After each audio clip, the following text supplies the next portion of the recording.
Congress ng mga kabataan. Oo, yung mga Kinakasuhan si Kiko lahat. Barsaga. Oo. Ako, kinasuhan din ng plunder. Unbailable yun. Kung totoo yun, bakit hindi ako kinukulong?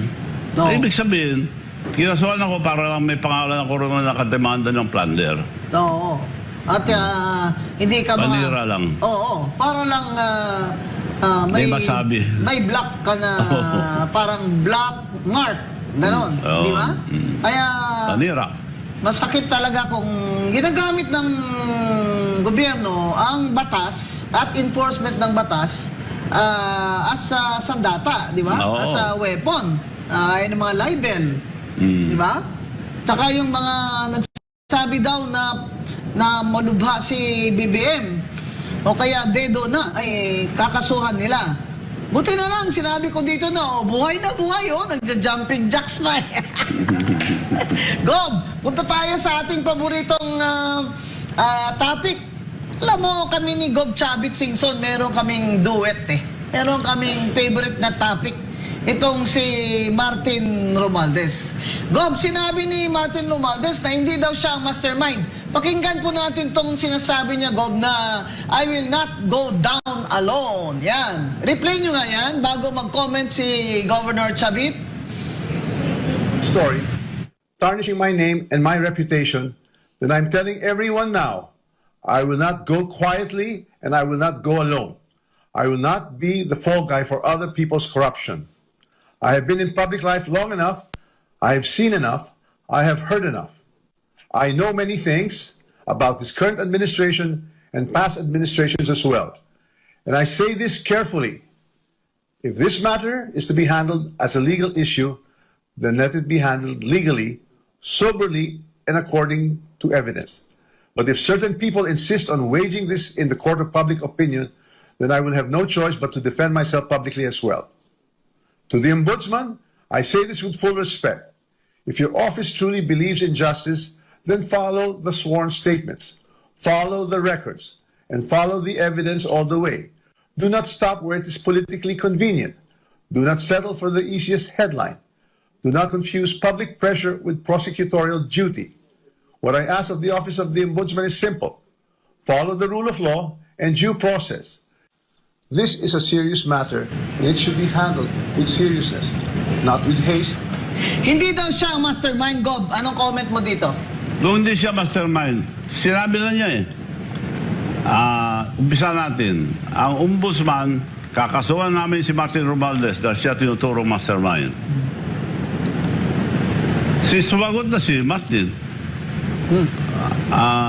Hindi siya bababa mag-isa. Dahil Sasabihin hindi daw niya siya ang totoo, mastermind. hindi ako mastermind. Ang nakawan dyan, public organizers and executive. Sino na executive? Sino? BBM. Si BBM ang executive. Executive Pero hindi niya sinasabi yung pangalan ni BBM. At panakot lang niya. Ayun, natakot sila. Palagay ko, nagkaarigluhan na. But why do you say that? Palagay mo? Hindi na tinuloy. Wala nang balita. Sabi ng ombudsman, kakasuhan namin. Meron siyang department, hold order. Oh. Tapos wala na. Huminto na. Oo nga, no? Tahimik. Ombudsman Remulla, Boying. Ombudsman Boying Remulla. Pangako Sir, nila. bilib pa naman ako sa iyo. Dapat meron kayong parang weekly bulletin ng Martin Romualdez case dahil ito po yung pinaka-popular nyo na galaw ngayon. Kung gusto po ninyong tumakbo yung kapatid nyo na si DILG Secretary, dapat i-announce nyo naman sa publiko kung ano talaga ang status ng kaso ni Martin Romualdez, lalo na po yung plunder. Kasi ang plunder, Gob, di ba, walang piyansa. Kayo nga, pinapailan din nila noon Dito pa naman ako. Oo nga. Ibig sabihin, hindi totoo. Yung panakot lang sa akin. Nakapile, hindi ginagalaw. Para lang masabi na masama akong tao. Para may black mark lang kayo. Black mark. Oo. Ngayon, ginagawa na naman nila kay Martin Romualdez. Kasi sabi ni Martin Romualdez, marami akong alam sa administrasyon na ito. Ayan. Kaya sinasabi ni Martin Romualdez na pag ako babagsak, Hindi lang ako. Hindi lang ako. I will not go down, Down alone. Oh, I will take you with me. Yan. Ha? Hindi niya sinabing I'll take you with me, pero yun ang ibig sabihin ng I will not go down Yes. alone. Di ba? Saka he made mention already, involved ang public works and highways, nagpangalan siya ron, at executive. Sino executive? Oo nga. At saka, di ba, Gob, ang pumirma naman ng budget ay si BBM. Yes. Oo. Hindi naman mangyayari yun kung yung mga unprogrammed funds na kinonvert sa flood control, na kinikbakan nila, naging ghost project. Hindi naman mangyayari yun eh. Kung walang pirma si BBM, hindi po ba? Sa budget na yan. Kasi ang ombudsman, ginawa niyang allegation, isa sa mga cause of action ng ombudsman, na si Martin Romualdez, hindi pwedeng hindi niya alam na nakapasok na doon yung mga pondo para sa kanilang pinaplano na magiging ghost project. Yun ang sinasabi ni Remulla, na from the start, kaya conspiracy, from the start, alam na, may blessing na at may go signal kay Martin Romualdez yung lahat ng ginawa ni Saldico. Alagay nyo, Gob, si Saldico gagalaw ng walang kumpas ni Martin. Hindi niya magagawa lahat yan kung walang utos sa kanya. Ginawa na lahat yan dahil utos sa taas. Kaya nakapag-generate sila ng maraming cash. Dahil yung sinabi ni Saldico, rinecord ko lahat. At kinumpare ko sa GAA, nandun lahat yung sinabi niya. Oo. Tatlo lang tinanggal ni BBM. 100 million sa Cebu, 800 sa Abra, 250 sa Palawan. Yun lang tinanggal. Sa buong sinabi ni Saldico. Nandun lahat. So, pinirman din. Eh, yung 100 billion na insertion, Nandun. na sabi ni Yun Saldi, nga. hiningi ni BBM at ni BBM Secretary. Nandun, nakasaksak ka. Nandun. Ang mali nila, pinablis yung GAA. Nandun lahat. Oo. Hindi naman pwede hindi i-publish yun. Di ba? Dahil gusto nilang transparent, transparent nandun na eh. Kita Oo. mo na eh. Kaya nga, wala na, hindi na natin nakikita si Secretary Pangandaman. Nasaan na pala yun si Secretary Pangandaman? Hindi pa yan siya kasali sa mga kaso? Kasi ba't yung Undersecretary Trijib kasama? Yung Undersecretary Bersamin kasama? Eh siya, na minimension din ni Saldico, hindi naman kasama. Si DBM Secretary. Walang kinakasuhan except kung kukontra ka. Yun. Kasi ngayon nga, si Michael Defensor, di ba mga kaibigan? Michael Defensor at ang asawa niya. Ay, biro mo ba naman yung nakakatakot naman yung kaso dyan ng NBI? Trafficking? Grabe naman kayo ha. Tumulong pa ako dyan kay Senate President Franklin Drilon sumulat ng Anti-Trafficking Act na batas na yan. At ang mga NGO ay talagang nagtrabaho dyan ng mga women's NGO, lalo na yung wagi ni Dean Aurora Habati de Dios ng Miriam College. Eh, napakatindi yun ng parusa dyan. Bakit naman, ano naman ang pakialam ni Michael at Julie Defensor dun sa prostitution? Grabe naman yung NBI na yan. Sana bago nila i-announce the goal, di ba? Ayusin muna nila lahat na may prima facie muna dun sa piskal. Eh, wala pa sa piskalya. Sasabihin na ganito. Eh, di sirang-sira na yung reputation ng mag-asawang yun. Lalo na yung misis niya. No? Wala namang kinalaman yun sa politika ni Mike Defensor. Kaya yun ang ginagawa nila sa lahat ng mga nagsasabi ng katotohanan. Sinisiraan, Libel. kinakasuhan. No, libel. Oo. Yung cyber libel ni... Sino ba bang natitira dyan? Yung Jay Sosa? Oh, sino ba? Si Eric? Eric ba yun? Oo. Abay, itong Eric na ito pag naglalakad, sabi ko sa kanya, pag naglalakad ka, dapat may dala ka ng piyansa eh. You're a walking, piyansable. Sabi niya, talagang hindi na daw ihinto sila ng kakahabla nitong Eric na ito. Kaya, mastermind, sinasabi ni Martin Romualdez. Executive, sabi ni Governor Singson. Si Martin ang nagsabi. Sabi ni Martin, ayan, Martin, ba't naman kasi ayaw mo pa sabihin ng pangalan ng pinsan mo? Bakit kaya Gob, hindi niya talaga sinasabing si BBM? Parang may usapan na, kung hindi tutuloy ang ombudsman ang kaso ni Martin at hindi tutuloy yung sinasabi ni Martin, nagkaayusan na. So, kung ituloy ni Martin, hero pa siya. Sabihin niya totoo. Dahil hinahanap talaga, alam na lahat ng tao, pero nakahanap tayo ng sinungaling na mastermind. So, Kasi, ito, ang total na sitwasyon ng Pilipinas. Alam lahat ng bilyones ang nakawan.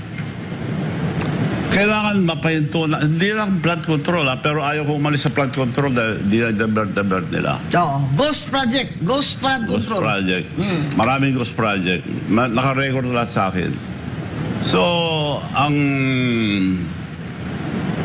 pwede lang mangyari, dapat makialam ang military and police. Sabihin lang nila ayaw nilang graft and corruption. Ayaw sabihin. Huwag niyong sabihin na mag-withdraw kayo. Sabihin nyo lang, ayaw sabihin. Bakit? At masosolve ka agad to kung magsabi ng totoo si Senator Ping Lacson. Yun. Kilala ko yan. Alam niya. Bakit? Hindi niya. Kung sabihin lang niya, tapos na. Ano po ang dapat niyang sabihin? Sabihin lang katotohanan. Dahil siya, mahusay na pulis yan. Kilala ko. Bilib ako nung araw, talagang hindi na natitinag. Ngayon, kung ipagpipilit niyang pagtatakpan ang katotohanan, masisira po kayo. Kaya, sana magsabi ng katotohanan, tapos na. Kasi nga yung 18 security guards ni Saldico na dating mga Marines ay hindi naman pinatistigo ni sa Blue Ribbon, ni Ping Lacson. Sila pa inimbestiga. Sinisira nila credibility Sila nila. po ngayong kakasuhan. Wala silang may kaso, pero sinisiraan sila. Si ganito, hindi gana. Ngayon na may ombudsman complaint na ang kinokot doon ng ombudsman ay yung testimony o affidavit ni Gutesa doon sa Blue Ribbon ni Ping Lacson. Hindi po ba sa akin, in my opinion, dapat that's already a basis for Senator Ping Lacson to call also the 18 security guard and Marines ni Saldico. Kasi nagko-corroborate yung statements nila eh. Pare-pareho nga kami. Gusto namin tumestigo. Gusto tumestigo yung mga Marine. Ayaw naman kami tawagin sa Senado. Correct. Well, I still hope na tawagin ako ni Senator Ping kung gusto niya talaga malaman ang katotohanan. Hindi ba sir, dapat nagtestigo na kayo, na kayo doon as parang tinawag yata kayo doon? Tinawag ako. Nagpunta ako sa opisina niya dahil alam ko na ibang klase ng tao si Ping. Naniniwala ko noon. Kaya sa kanya ako dumiretso. Gusto kong tumestigo sa inimbestigan yung flood control ka ako. O sige, schedule natin. Gumawa ka ng affidavit mo at schedule ko. Sumulat. On record. Sige. Inimbita ka namin sa April 14. Pero April 7, isubmit mo yung affidavit mo April 7 before 5. So April 7, gumawa ka affidavit, April 7, umaga, wala naman tao doon, wala sila ron eh. So nagantay ako sa yacht club. Pagkakain ko, pupunta na ako, meron na sulat sa bahay, 9 in the morning, the same date, cancel. Paano ko isasubmit? Nasa record yan. Pinakita ko kahapon ng record eh. Tapos wala pong notice sa inyo na... Ang masama sinabi na wala raw akong affidavit na sinadmit. Paano ko mag-submit? Kinancel the day na isasubmit ko. So pwede pa rin pong isubmit. Oh, anytime. Pero kailangan naman sana ay may... kung na-cancel po yun, kami po mga abogado, gano'n pag kina-cancel po ng judge ang aming mga hearing, mayroon po kaming notice kung kailan uli yung hearing. Di po ba? Gano'n yung Blue Ribbon Committee, yung rules dyan, palagay ko magkapareho lang. Di ba? Importante kasi sa right to public information at due process na may notice. Yun po ang sinasabi ni Governor Chavit na magsasabit na siya ng affidavit niya on the same day, naghihintay lang naman siya sa malapit sa Senate, eh yung pala, kinancel yung hearing kung saan siya magsasabit ng kanyang affidavit. Pero Tama po ba? umasa pa rin ako na kung magsabi siya ng totoo, dahil parang wala lang naniniwala kay Senator Lacson ngayon dahil sa pagtatakip sa mga testigo.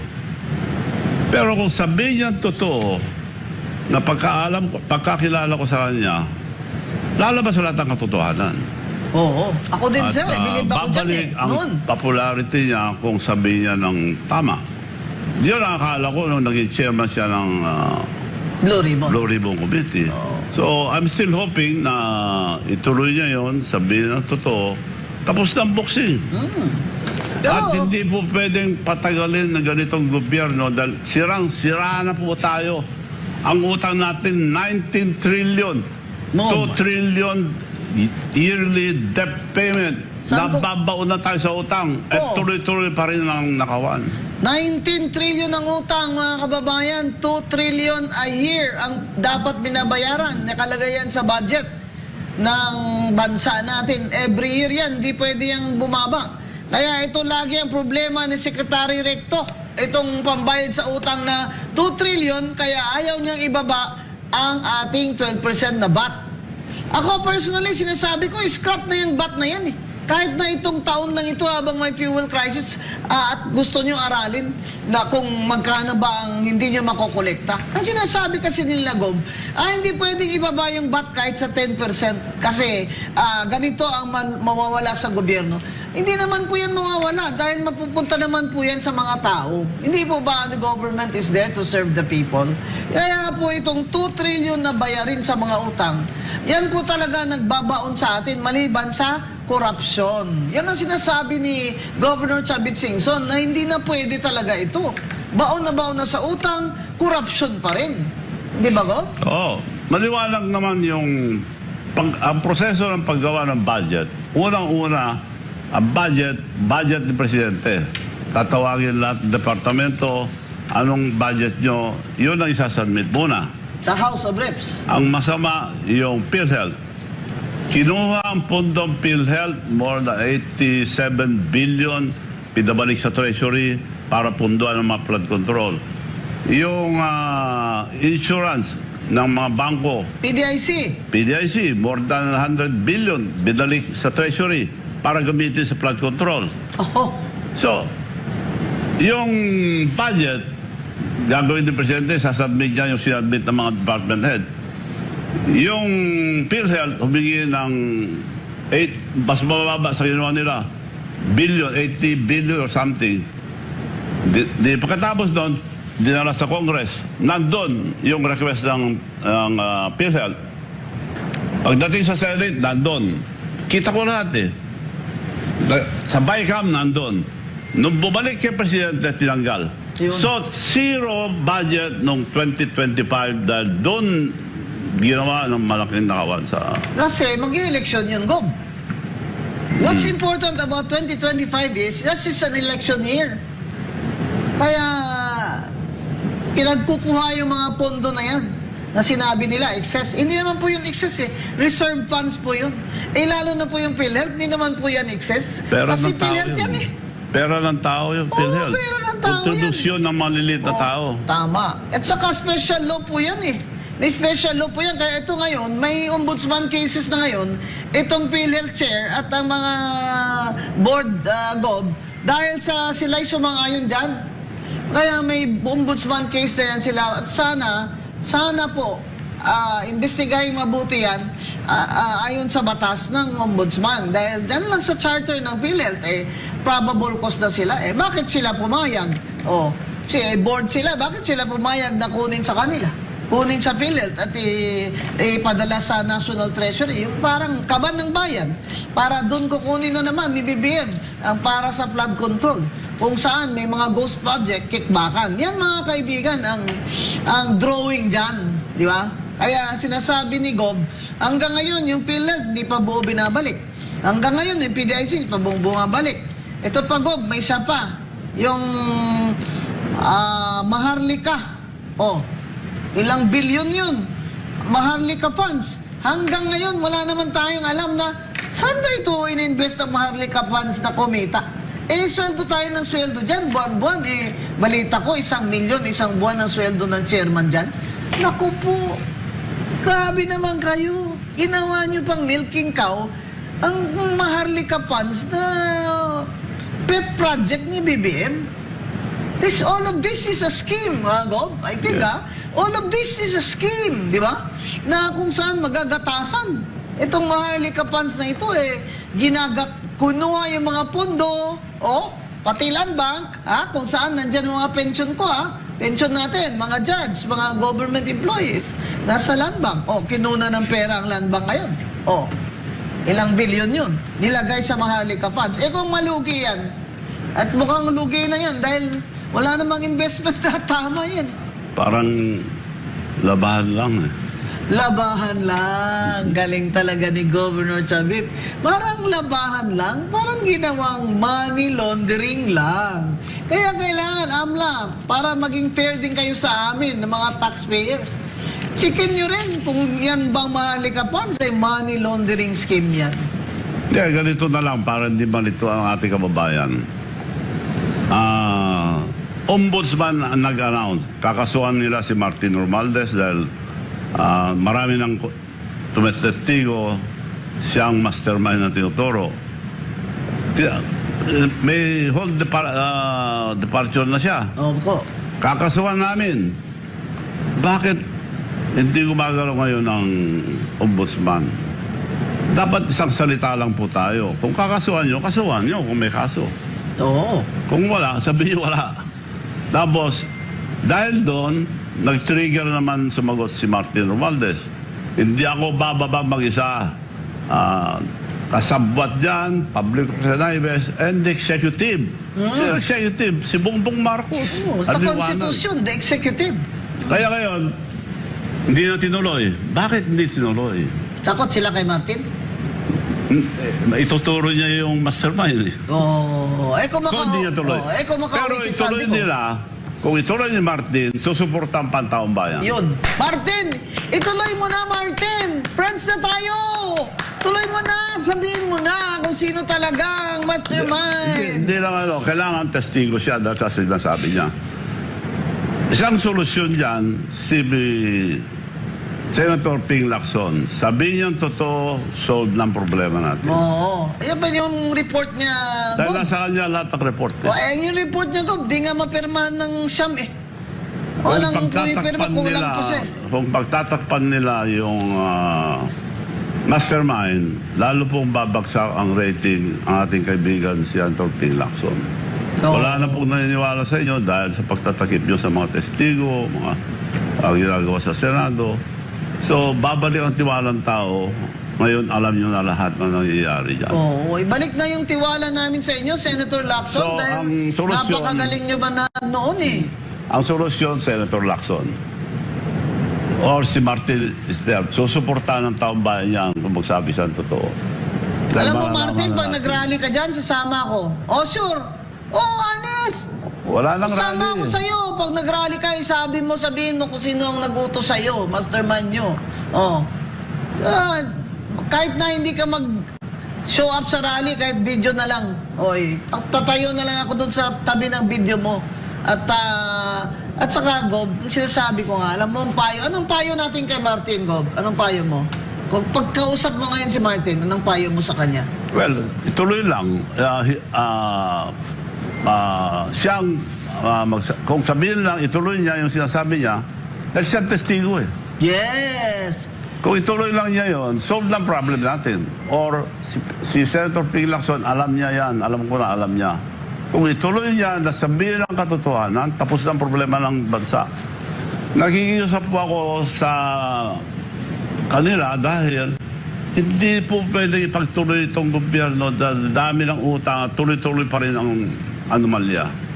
Kailangan po, wala nang kinabukasan ng mga kabataan. Wala nang mangyayari sa ating Wala na bansa. pong trabaho, 3 Maski million. sino pa susunod na presidente, wala nang magawa. Wala nang foreign direct investments. Wala. bagsak. Walang bagong kapital. Ang mga may kapital na Pilipino ay sa labas na po nag-invest. Sa Vietnam, sa China. We have to have a new leader para mabago lahat. At saka dapat po may managot. Diba, Gob? Kasi ang mga tao po, sinasabi, pare-pareho naman yan eh, paulit-ulit eh. Wala kasing nananagot. Diba? Sinabi nga ni Lee Kuan Yew eh. Kaya daw tayo ganito eh. Kasi walang nagpaparusahan sa mga magnanakaw sa gobyerno. Unlike Lee Kuan, unlike Singapore. Dapat may isang salita tayo lahat. Ang problema, wala tayo po isang salita yung mga iba. Kung may isang salita lang ang mga leaders natin, matino itong ating bansa. May pag-asa pa po ba? Kung magsabi ng totoo si Senator Ping Lacson, yun ang pag-asa natin. Or si Martin Romualdez, kung magsabi na ituloy-tuloy niya yung sinabi niya, dahil alam na lahat ng sinasabi niya, tapos na. Mahinto itong mga itutuloy pa na puro anomalya pa rin. Hanggat nandyan si BBM, tuloy-tuloy lahat yan. Dahil nung umpisa na nila, plano na nila yan, bago mo po napag-usapan na puro I agree. anomalya ang ginagawa. So, 2 tao lang. Kung ayaw military, police, Martin Romualdez or Ping Lacson magsalita. May magsalita lang na testigo. Si Senator Ping Lacson, I'm very dead sure alam niya lahat yan.